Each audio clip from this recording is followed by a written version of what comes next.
Hello again, this is Pam, and welcome to the reading of the Times Reporter newspaper for Tuesday, February 9th, 2021. We will begin our reading with the area deaths. Karen J. Kohler, 74, passed away Thursday, February 4th.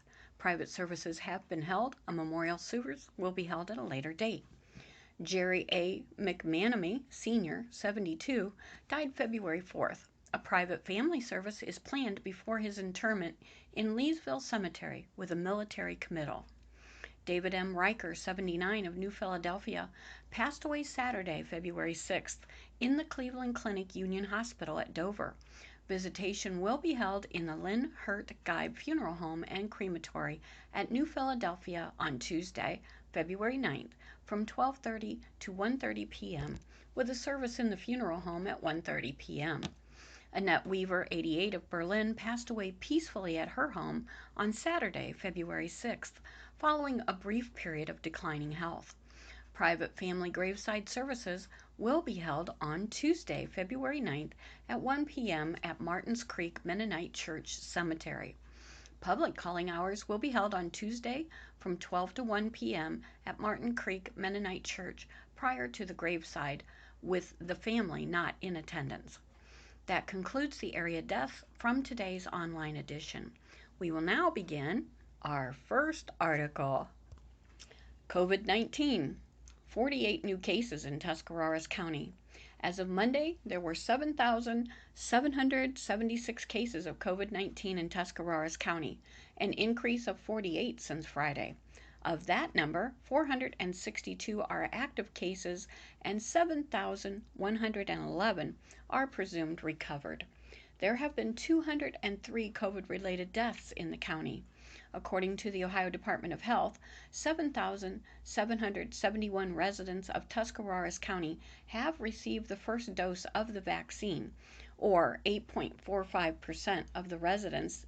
That includes 2,541 people over the age of 80, or more than 52% of the residents in that age. The Board of Elections expresses concern about courthouse security, by John Baker. Members of the Tuscarawas County Board of Elections met with commissioners on Monday to express their concerns about new security arrangements at the courthouse and the county office building. Currently, visitors to the courthouse enter through a secured entrance off of Ashwood Lane. However, members of the public are able to access the county office building through multiple unsecured entrances. Under a new plan, which goes into effect on March 1st, the Ashwood Lane entrance will be closed. All visitors to the courthouse and the county office building will enter both buildings through one secured entrance in the county office building. The plan was developed by commissioners in consultation with Sheriff Orvis Campbell, elected officials in the county office building, judges, and a representative from the Ohio Supreme Court. Tom Hishrich, chairman of the Board of Elections, said he was concerned about the ability of handicapped persons to reach the Board of Elections office on the bottom floor of the courthouse. They would have to walk through both buildings, take 2 elevators, and navigate a ramp that leads from the office building to the courthouse. I don't know what you're gaining, to be real honest with you, he told commissioners. If you want to close this building down and have shared access and be governed by that, I don't see any problem with that, but it seems to me that in this instance, the tail is wagging the dog. Board members questioned whether the ramp between the 2 buildings was compliant with the Americans with Disability Act. Commissioners said it was, noting that architect Bruce Witter had inspected the ramp. They provided a letter from Witter which said, in part, "It appears as though this area meets ADA compliance. My only recommendation would be to continue the existing handrail around the 90-degree walls at the east and west end of the ramp to provide continuity from landing area to land area." Commissioner Al Landis explained that the new arrangement was to enhance security. "The reason that we're doing this is public safety," he said. "We're in a changing world. This is not a case of being reactive. This is a case of being proactive to protect those coming in to do public business and those working in this office." To enhance security, Campbell will be stationing a third deputy in the complex. 2 will screen visitors at the county office building entrance, and a third will stay in the courthouse to address any issues there are. Board of Elections members also expressed concern about the distance that handicapped visitors will have to travel from handicapped parking spaces to the new entrance. If they're in a walker, it's going to be a long journey for them, board member Mark Waltz said. They better pack a lunch to come to the courthouse to be able to do that. Added board member Jeremiah Johnson, if we literally take 45 minutes to register a voter, we're disenfranchising voters in Tuscarawas County, and that's what it comes down to for me. Whether we're registering to vote or you have to physically come in and file a petition. Landis said commissioners looked at providing secure entrances for both buildings, but there was a cost factor involved. We feel that working with the elected officials in the county office buildings, the judges, the department heads, that we came up with the best solution available at this time, he said.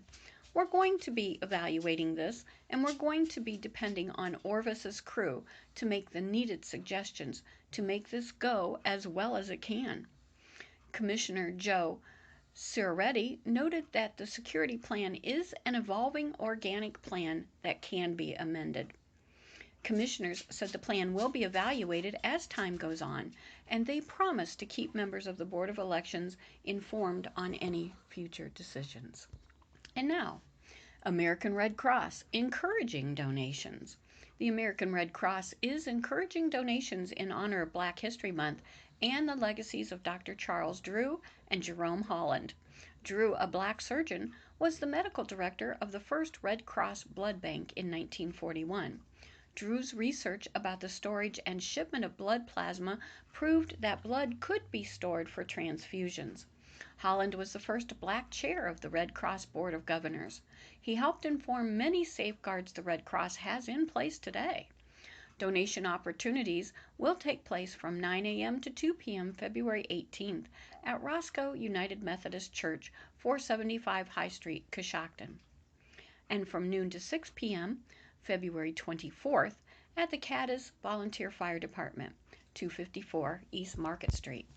To make an appointment, call 800-733-2767 or go to the website redcrossblood.org. The Claymont Foundation extends scholarship deadline. The Claymont Foundation, Inc. 2021 scholarship application deadline has been extended to March 1st, 2021 at 3 p.m. An earlier press release announced that the applications were due on an earlier date. These scholarships are available to Claymont High School seniors, current college students who graduated from Claymont, and sophomores and juniors who will attend Buckeye Career Center in specific areas. The applications are located online at https://www.claymont.schools.org/foundation/scholarships.html, with the deadline for applying set for 3 p.m. March the 1st.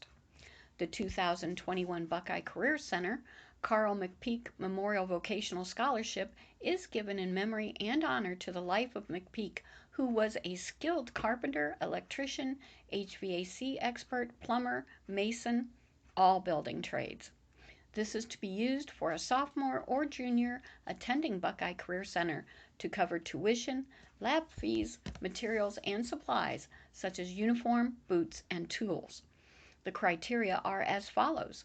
Pursue a certification in one of the following courses of study: construction technology, electrical systems technology, welding, energy operations, HVAC, masonry, or precision machining, with a minimum of 2.0 GPA. Essay and financial need is also a consideration.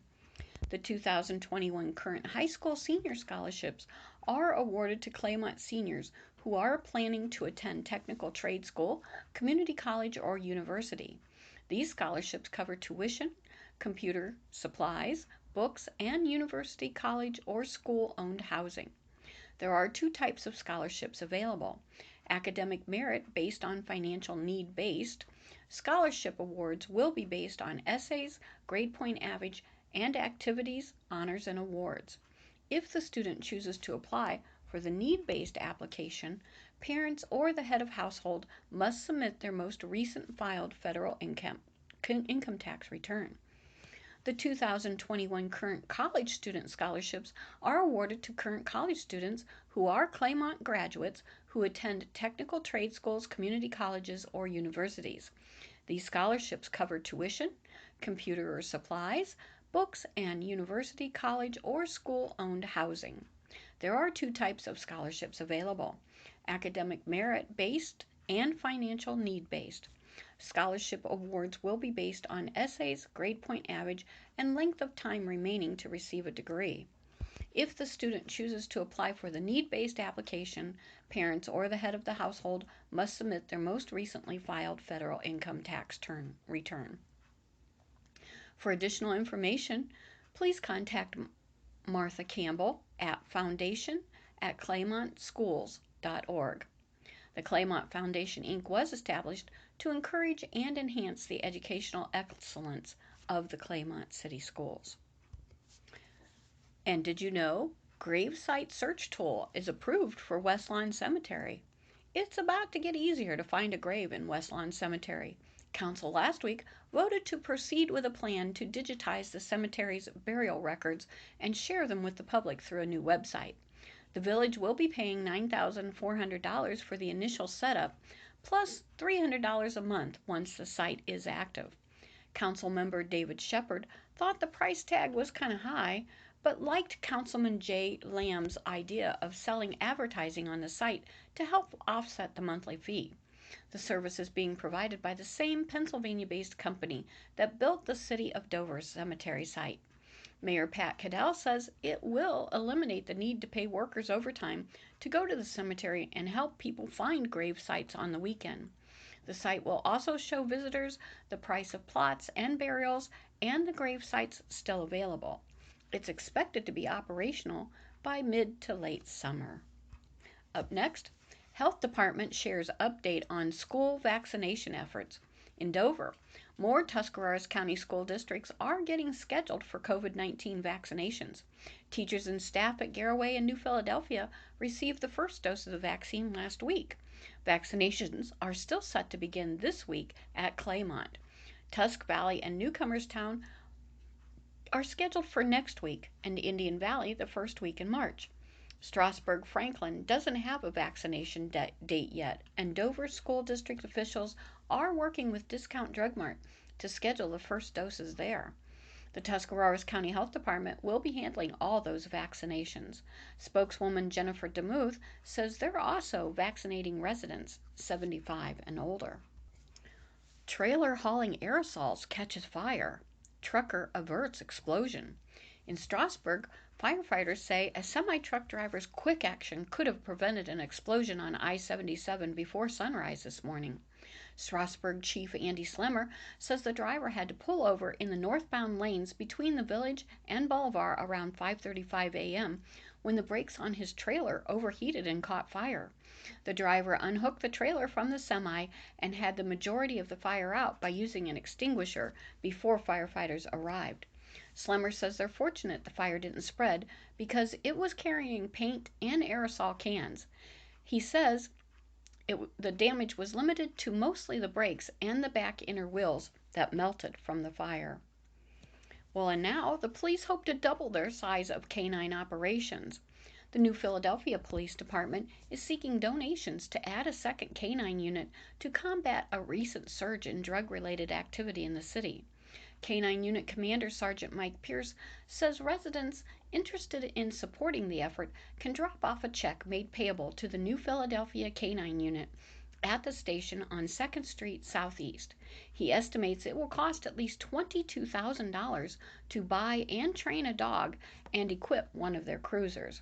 Pierce says having a second canine unit would also benefit surrounding communities since the police department in the area all back up each other. Pierce says the timing of when the second unit might hit the road depends on when they hit their fundraiser goal and how long it takes to get the dog trained and certified. Well, the PAC is presenting class acts virtually for students. Kent State Tuscarawas Performing Arts Center officials aren't letting the ban on group gatherings stop them from using the power of entertainment to educate area students. General Manager David Mitchell says the PAC will be offering 2 virtual performances this winter as part of its Class Acts educational series. It starts this week with a Zanesville area theater company presenting Wings of Courage, a play based on the life of the nation's first black combat pilot. The second show, called Full Steam Ahead, will have the host of a popular PBS Kids program showcasing the power of science, technology, the arts, engineering, and mathematics, March 8th through the 15th. These virtual shows are free to the schools, teachers, and guardians of children in grades 2 through 6, thanks to grants awarded to the PAC. There's a sign-up link on the Performing Arts Center's website under the Class Acts section. And the SBDC to host a startup web chat. The Small Business Development Center at Kent State Tuscarawas will hold a 2-part startup web chat from noon to 1 p.m. February 15th through the 17th. The web chat will be an overview of issues related to starting and operating a business. Part 1 will cover ideas, preparation, advantages and disadvantages, plans, and funding. Part 2 will cover registrations, permits and licensings, type of business structures, record keeping, and various considerations. To register, go to sbdcksut.org/register-webinars. Citizens for Racial Justice and Reform offering Black History Book Walk. The local nonpartisan group Citizens for Racial Justice and Reform is offering a Black History Month book walk featuring Before She Was a Harriet by Lisa Klein Ransom around the pond at Dover City Park, 2421 North Wooster Avenue. The walk takes place counterclockwise around the pond. It features posts that contain 2-page spreads of the book. The book in its entirety is posted full circle around the pool. The walk will be available through the end of February. The goal of the walk is to inspire Tuscarawas County residents what Harriet Tubman achieved in the face of danger and adversity. Adults are encouraged to engage with their children by asking questions after completing the walk. For more information, call 330-353-9620. For the Dover Public Library, you can call 330-343-6123. This next article, Hooked on History, Delphinian Motor Inn catered to needs of tourists locals, by John Baker. The completion of I-77 through Tuscarawas County in the late 1960s brought an increase in commercial development in the area, including construction of the Delphian Motor Inn, located at 1281 West High Avenue, New Philadelphia, to handle the increase in tourism. The motel, built by the Spring Development Company, opened on July 1, 1968, with 50 rooms. It was the first of its kind in the area. With the premiere of Trumpet in the Land in 1970, the motel's owners anticipated an increase in business, so they added 57 rooms and 3 banquet and meeting rooms, the Tuscarawas, Delaware, and Zeisberger. All 3 could be opened up to accommodate around 300 people. Construction began in 1970 and was completed in June by Gundy Construction of New Philadelphia. The gamble paid off. After Trumpet opened, buses would often bring full loads of visitors for food, lodging, or both. But the Delphian served more than visitors to the Tuscarawas Valley. In its heyday, it was a popular place for area residents to eat Sunday dinner, to hold wedding receptions, or to drink and dance at the motel's Conestoga Lounge. Penny Allison and her mother, Nancy Carroll, performed at the lounge with their country rock band Calico from 1979 to 1982. The lounge had a round, low bar and a beautiful stone fireplace. "It was a fabulous room to play, and I loved it," said Allison, who was a teenager at the time. The mother and daughter played there 5 nights a week, Tuesday through Saturday, for a week at a time. It's hard to believe a group could fill a room 5 nights a week, but we did, and we would try different special events for Thursday nights, as that was the slowest of all 5 nights, Allison said. "We had a gong show where people could sing with the band, and the Delphian gave prizes. We had a few wet t-shirt contests and a men's legs contest. Those silly things were a hit with the area. We loved playing there because we met so many wonderful people from the Tuscarawas County area, but also all over the tri-state due to the location right off I-77. The mother and daughter played there 5 nights a week, Tuesday through Saturday, for a week at a time." Sorry about that duplicate. The Delphian Motor Inn underwent major improvements in 1990, with all 107 rooms being remodeled. The lounge area and dance floor also got a new look. That year, management opened a comedy club, which featured 2 nationally known touring comedians every Friday night. Generally, at least 200 people were in attendance. In 1992, the motel was converted into a Days Inn and got a new look, with everything being repainted white and blue. By the beginning of the 21st century, though, the Delphian Motor Inn had become old and outdated.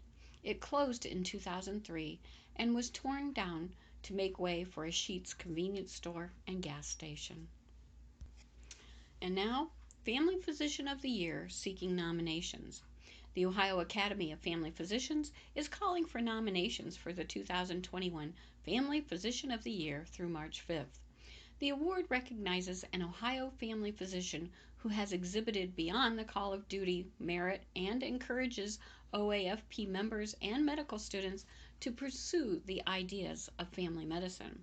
Nominees must have 10 years post-residency or the equivalent experience, currently be a member of the OAFP, and be in practice. Nominations can be made by any current OAFP member, a regional chapter, a family medicine residency program, departments of family medicine, or a community individual. Heidi Gullett was selected as the 2020 Family Physician of the Year in July 2020. Nominations are due March 5th. Nominations can be completed online.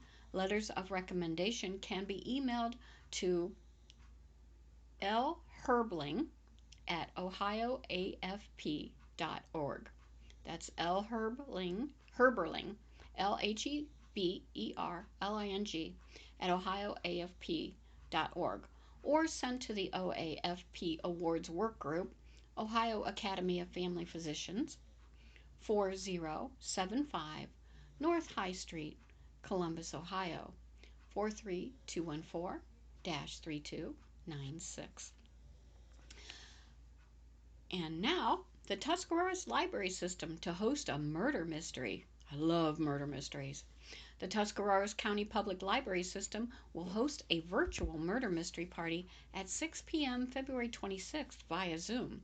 The party will be set in the 1920s. Participants will join their police officer host and a cast of characters virtually to solve the mysterious death of a theater director. The suspects are at the Full House Theater to audition for a play called Tickle Me Fancy. The director of the play is found murdered in the orchestra pit before auditions. The online event will feature a series of rounds to gather clues. Participants will be able to ask questions and interview the suspects in the final round. Customers who register through the library's online programming calendar will receive an email a few days before the event with the backstory and instructions on how to play the game.